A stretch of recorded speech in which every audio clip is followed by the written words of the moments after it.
Tetralogy of Fallot includes 4 defects: ventricular septal defect, pulmonary stenosis, overriding of the aorta, and the right ventricular hypertrophy.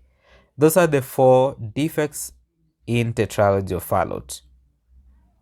If pulmonary vascular resistance is higher than systemic resistance, the shunt is from the right to the left.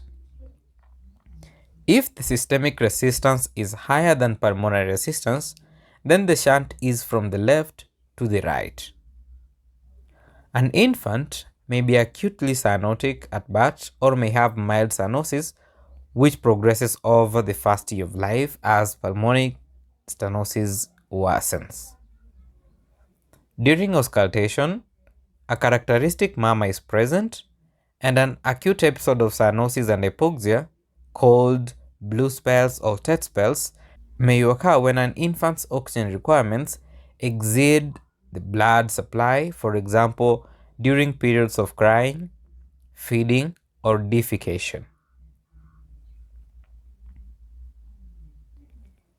Management of Tetralogy of Fallot includes calming the infant and minimizing the stimuli, placing the infant in a knee chest position, contacting the primary healthcare provider or a cardiologist, administration of 100% oxygen as prescribed.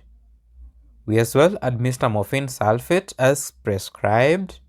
You administer intravenous fluids, document the occurrence, the actions which you have taken, and the infant's response to the interventions. In children with decreasing cyanosis, squatting, clubbing of the fingers, and poor growth may occur.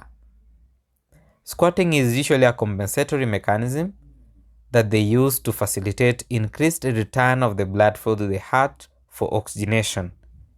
And clubbing of the fingers is an abnormal enlargement of the distal phalanges, which is seen on the fingers.